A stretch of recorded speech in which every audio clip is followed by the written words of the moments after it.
यदि आप तुरंत चमत्कार देखना चाहते हैं तो इस महाशिवरात्रि के अवसर पर इस दिव्य महापाशुपतास्त्र स्तोत्र का श्रवण कर लेना और स्वयं अपनी आंखों से परिणाम देख लेना। जो जानते हैं वह इस अवसर का लाभ लेकर ही जाते हैं, क्योंकि प्राचीनतम ब्रह्म शिव लेखों के अनुसार जो भी इस समय अवधि में जो कई हजार वर्षों बाद अवतरित हुआ है, यदि इस पशुपतास्त्र शिव मंत्र का नियमित 108 बार जाप कर देवों के देव पशुपतिनाथ शिव शंभु को प्रसन्न कर लेता है तो उसके जीवन से समस्त प्रकार के रोग व्याधि संकट विघ्न सब पल भर में गायब हो जाते हैं। यदि कोई मंत्र जाप करने में असमर्थ है, यदि वह केवल इसका श्रवण भी करता है तो उसके सारे शत्रु दुश्मनी नकारात्मक ऊर्जा सबका अंत हो जाता है। साथ ही इस मंत्र के श्रवण करते समय जो भी भक्त कुछ भी मांगता है तो वह शीघ्र ही पूर्ण हो जाती है। जिन्होंने इस दिव्य शिवरात्रि मंत्र से लाभ ले चुके हैं उनका कहना है कि जैसे ही इस मंत्र से पशुपतास्त्र ऊर्जा आपके भीतर प्रवेश करती है तो तुरंत ही उस साधक को शिव कृपा प्राप्त हो जाती है। साथ ही भगवान शिव आपके जीवन में आने वाले हर संकट, बुरा साया, नजर दोष, दुश्मन के वार को हलाहल की भांति निगल जाएंगे। तंत्र मंत्र से लेकर प्रेत बाधा, शत्रु बाधा समेत तमाम प्रकार के दुष्टों के द्वारा चलाया गया तंत्र बाण षड्यंत्र सब इस मंत्र के ध्वनि टंकार से समाप्त हो जाएंगे। परंतु ऐसा तभी संभव होगा जब आप इसका पूरा 5 बार अपने मोबाइल फोन में चलाकर छोड़ दोगे। इतना काफी होगा अपनी मनोकामना पूर्ण करने और शत्रु का नाश करने हेतु। अगर आप इससे भी ज्यादा कर सके तो आपके साथ साथ आपके परिवार को भी पूर्ण सुरक्षा प्राप्त हो जाएगी। इसलिए सबसे पहले अपनी इच्छा एक कोरा कागज में लिखकर इस दिव्य मंत्र को पूरा होने तक श्रवण कर लेना। आपका काम बनने से कोई भी नहीं रोक पाएगा। ऐसा बस आपको 5 दिन कर लेना है। ध्यान रहे, इस शिवरात्रि आपके जीवन में कुछ बड़ा और अच्छा होने जा रहा है। इसे हाथ से मत जाने देना। तो चलिए भगवान पशुपति भोलेनाथ शिव शंभु का ध्यान करते हुए इस दिव्य महाशिव पशुपति मंत्र ध्वनि का श्रवण कर लेते हैं। ॐ श्री रुद्राय पशुपतास्त्र लिंगं सर्वभूतेषु आवाहव नमोऽस्तु। ॐ श्री रुद्राय पशुपतास्त्र लिंगं सर्वभूतेषु आवाहव नमोऽस्तु। ॐ श्री रुद्राय पशुपतास्त्र लिंगं सर्वभूतेषु आवाहव नमोऽस्तु। ॐ श्री रुद्राय पशुपतास्त्र लिंगं सर्वभूतेषु आवाहव नमोऽस्तु। ॐ श्री रुद्राय पशुपतास्त्र लिंगं सर्वभूतेषु आवाहव नमोऽस्तु। ॐ श्री रुद्राय पशुपतास्त्र लिंगं सर्वभूतेषु आवाहव नमोऽस्तु। ॐ श्री रुद्राय पशुपतास्त्र लिंगं सर्वभूतेषु आवाहव नमोऽस्तु। ॐ श्री रुद्राय पशुपतास्त्र लिंगं सर्वभूतेषु आवाहव नमोऽस्तु। ॐ श्री रुद्राय पशुपतास्त्र लिंगं सर्वभूतेषु आवाहव नमोऽस्तु। ॐ श्री रुद्राय पशुपतास्त्रलिङ्गं सर्वभूतेषु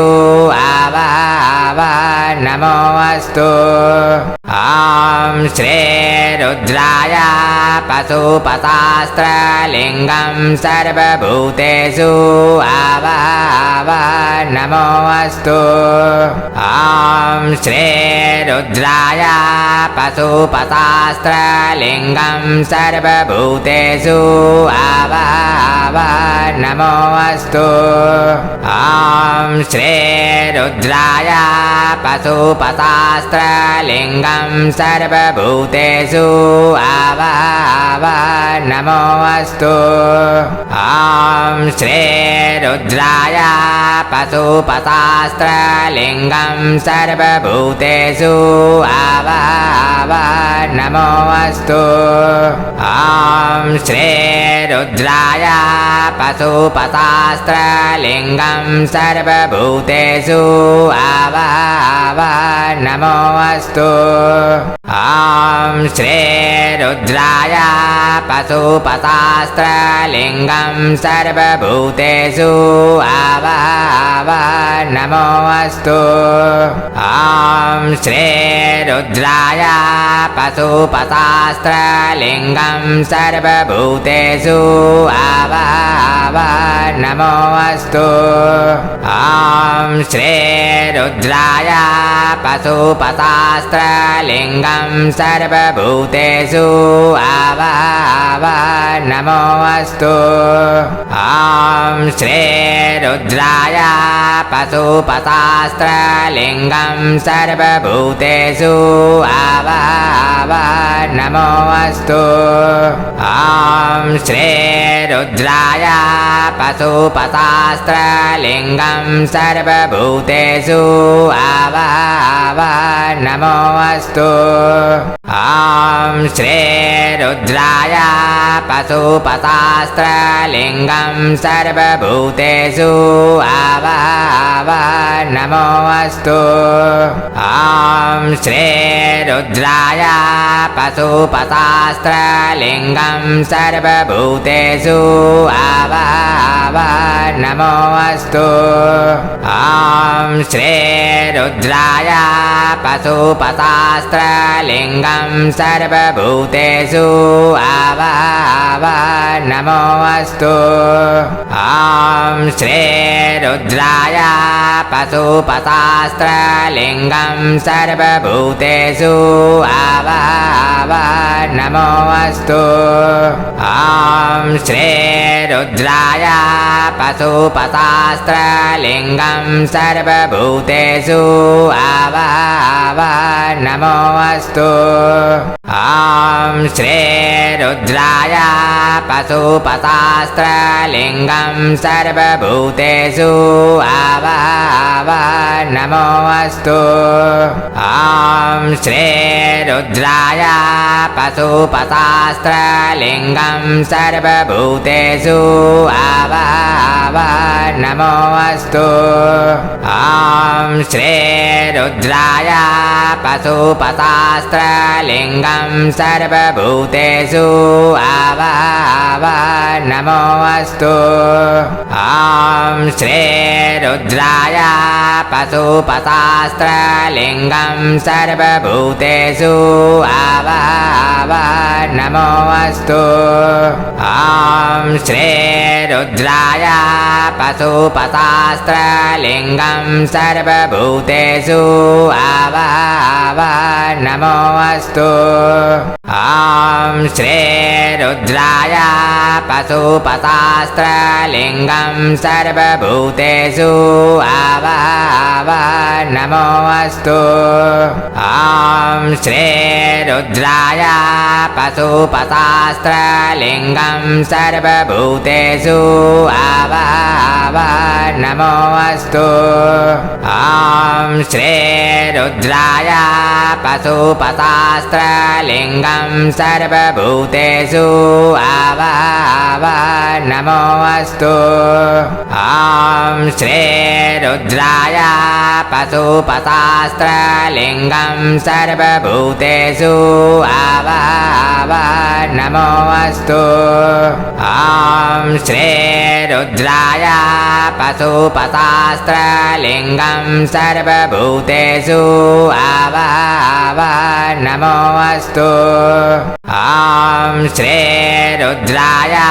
पशुपतास्त्रलिङ्गं सर्वभूतेषु नमोऽस्तु ॐ श्री रुद्राय पशुपतास्त्रलिङ्गं सर्वभूतेषु नमोऽस्तु ॐ श्री रुद्राय पशुपतास्त्रलिङ्गं सर्वभूतेषु नमोऽस्तु ॐ श्री रुद्राय पशुपतास्त्रलिङ्गं सर्वभूतेषु नमोऽस्तु ॐ श्री रुद्राय पशुपतास्त्रलिङ्गं सर्वभूतेषु नमोऽस्तु ॐ श्री रुद्राय पशुपतास्त्रलिङ्गं सर्वभूतेषु नमोऽस्तु ॐ श्री रुद्राय पशुपतास्त्रलिङ्गं सर्वभूतेषु नमोऽस्तु ॐ श्री रुद्राय पशुपतास्त्रलिङ्गं सर्वभूतेषु नमोऽस्तु ॐ श्री रुद्राय पशुपतास्त्रलिङ्गं सर्वभूतेषु नमोऽस्तु ॐ श्री रुद्राय पशुपतास्त्रलिङ्गं सर्वभूतेषु नमोऽस्तु ॐ श्री रुद्राय पशुपतास्त्रलिङ्गं सर्वभूतेषु नमोऽस्तु ॐ श्री रुद्राय पशुपतास्त्रलिङ्गं सर्वभूतेषु नमोऽस्तु ॐ श्री रुद्राय पशुपतास्त्रलिङ्गं सर्वभूतेषु नमोऽस्तु ॐ श्री रुद्राय पशुपतास्त्रलिङ्गं सर्वभूतेषु नमोऽस्तु ॐ श्री रुद्राय पशुपतास्त्रलिङ्गं सर्वभूतेषु नमोऽस्तु ॐ श्री रुद्राय पशुपतास्त्रलिङ्गं सर्वभूतेषु नमोऽस्तु ॐ श्री रुद्राय पशुपतास्त्रलिङ्गं सर्वभूतेषु नमोऽस्तु ॐ श्री रुद्राय पशुपतास्त्रलिङ्गं सर्वभूतेषु नमोऽस्तु ॐ श्री रुद्राय पशुपतास्त्रलिङ्गं सर्वभूतेषु नमोऽस्तु ॐ श्री रुद्राय पशुपतास्त्रलिङ्गं सर्वभूतेषु नमोऽस्तु ॐ श्री रुद्राय रुद्राय पशुपतास्त्रलिङ्गं सर्वभूतेषु नमोऽस्तु ॐ श्री रुद्राय पशुपतास्त्रलिङ्गं सर्वभूतेषु नमोऽस्तु ॐ श्री रुद्राय पशुपतास्त्रलिङ्गं सर्वभूतेषु नमोऽस्तु ॐ श्री रुद्राय पशुपतास्त्रलिङ्गं सर्वभूतेषु नमोऽस्तु ॐ श्री रुद्राय पशुपतास्त्रलिङ्गं सर्वभूतेषु नमोऽस्तु ॐ श्री रुद्राय पशुपतास्त्रलिङ्गं सर्वभूतेषु नमोऽस्तु ॐ श्री रुद्राय पशुपतास्त्रलिङ्गं सर्वभूतेषु नमोऽस्तु ॐ श्री रुद्राय पशुपतास्त्रलिङ्गं सर्वभूतेषु नमोऽस्तु ॐ श्री रुद्राय पशुपतास्त्रलिङ्गं सर्वभूतेषु नमोऽस्तु ॐ श्री रुद्राय पशुपतास्त्रलिङ्गं सर्वभूतेषु नमोऽस्तु ॐ श्री रुद्राय पशुपतास्त्रलिङ्गं सर्वभूतेषु नमोऽस्तु ॐ श्री रुद्राय पशुपतास्त्रलिङ्गं सर्वभूतेषु नमोऽस्तु ॐ श्री रुद्राय पशुपतास्त्रलिङ्गं सर्वभूतेषु नमोऽस्तु ॐ श्री रुद्राय पशुपतास्त्रलिङ्गं सर्वभूतेषु नमोऽस्तु ॐ श्री रुद्राय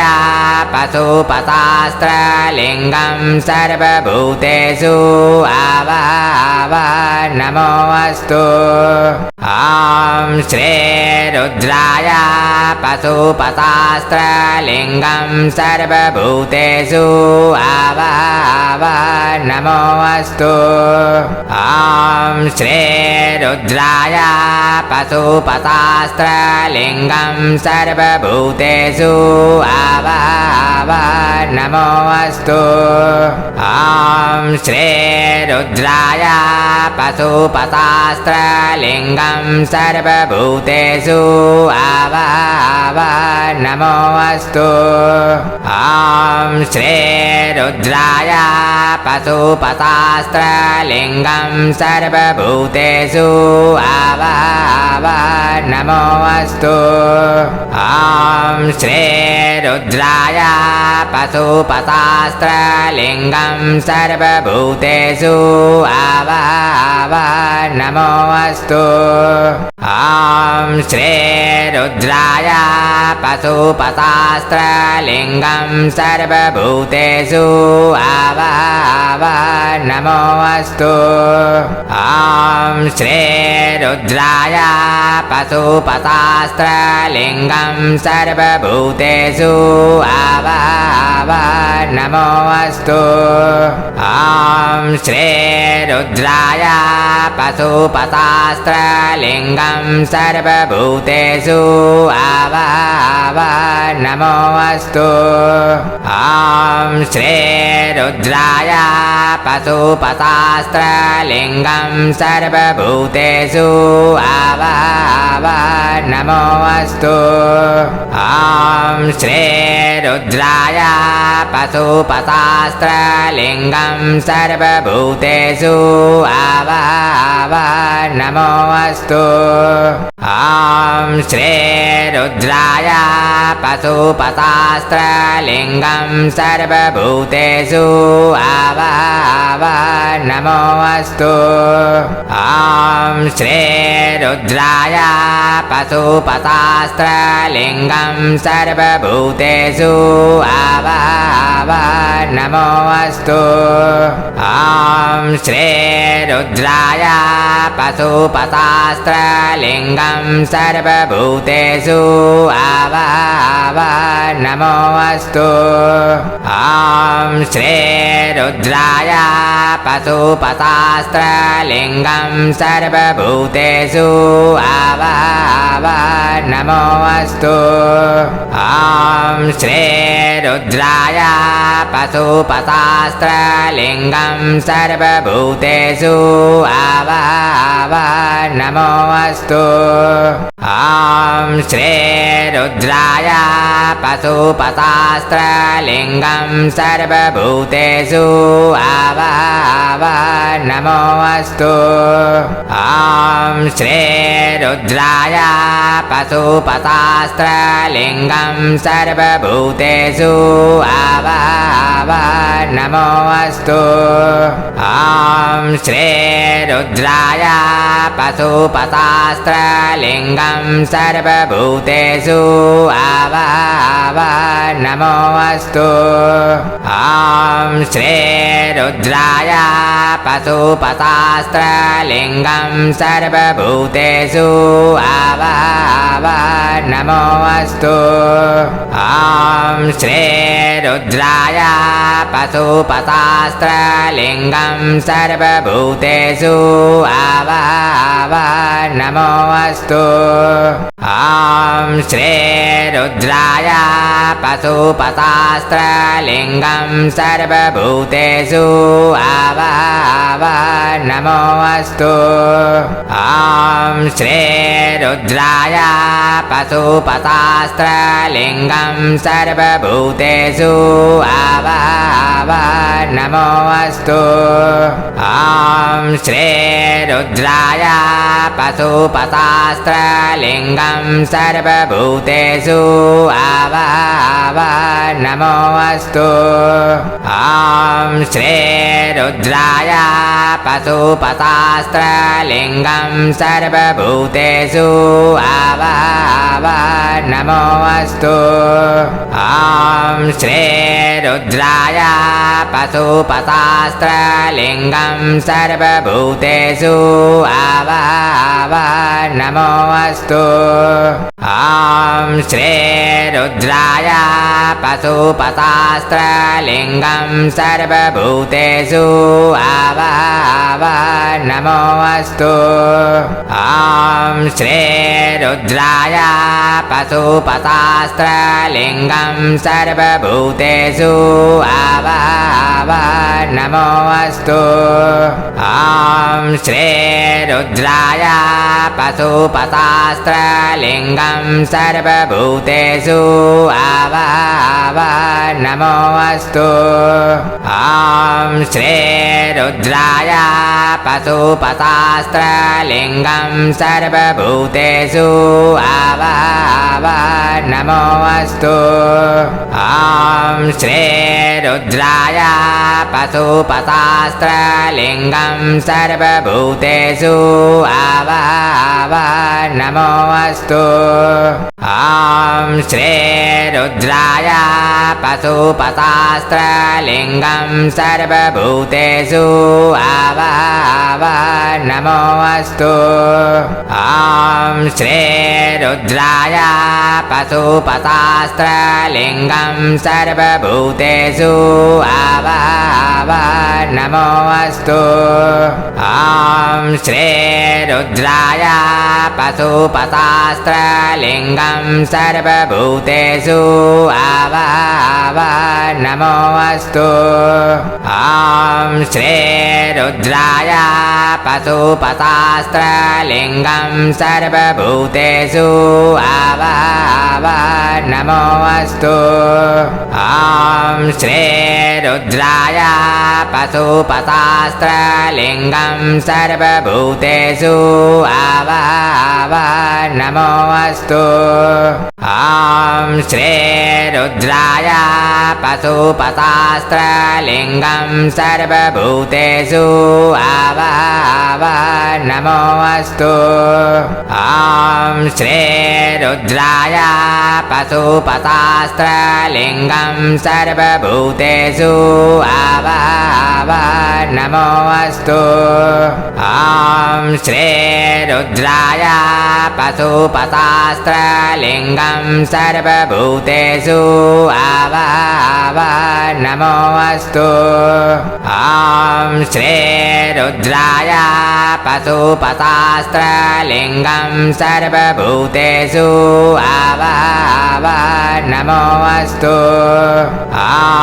श्रीरुद्राय पशुपतास्त्रलिङ्गं सर्वभूतेषु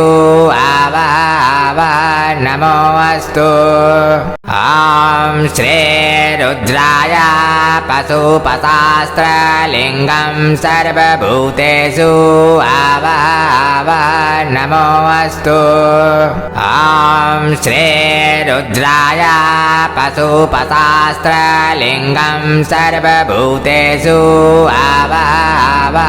नमोऽस्तु ॐ श्रीरुद्राय पशुपतास्त्रलिङ्गं सर्वभूतेषु आवाहयामि नमोऽस्तु ॐ श्रीरुद्राय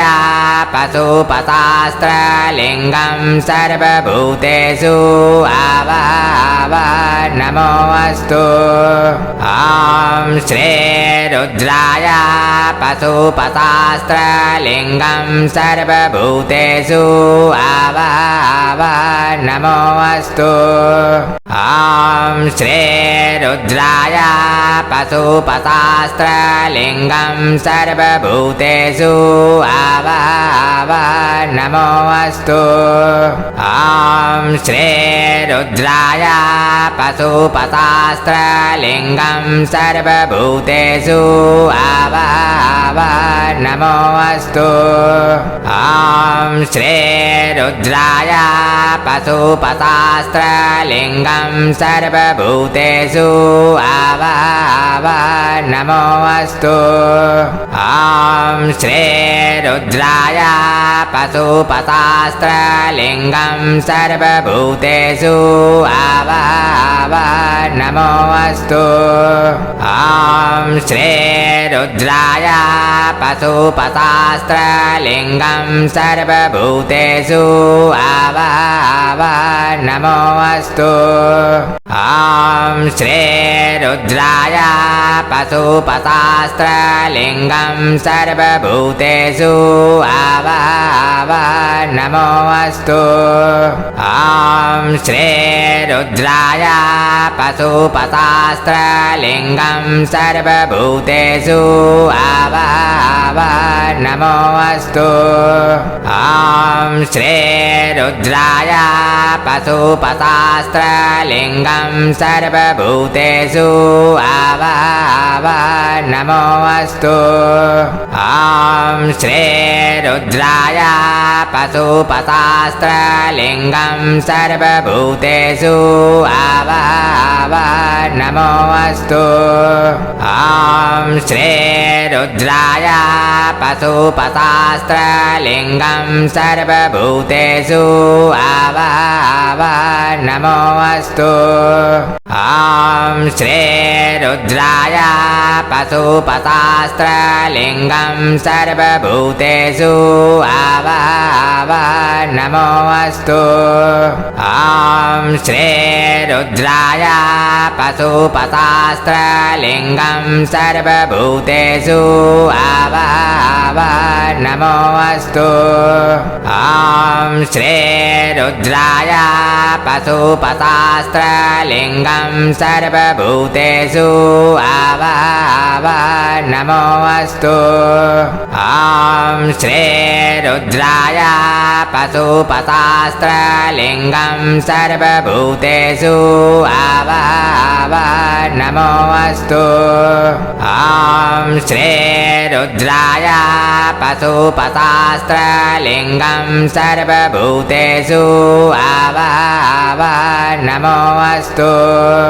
ॐ श्रीरुद्राय पशुपतास्त्रलिङ्गं सर्वभूतेषु नमोऽस्तु ॐ श्रीरुद्राय पशुपतास्त्रलिङ्गं सर्वभूतेषु नमोऽस्तु ॐ श्रीरुद्राय पशुपतास्त्रलिङ्गं सर्वभूतेषु नमोऽस्तु ॐ श्रीरुद्राय पशुपतास्त्रलिङ्गं सर्वभूतेषु नमोऽस्तु ॐ श्रीरुद्राय पशुपतास्त्रलिङ्गं सर्वभूतेषु नमोऽस्तु।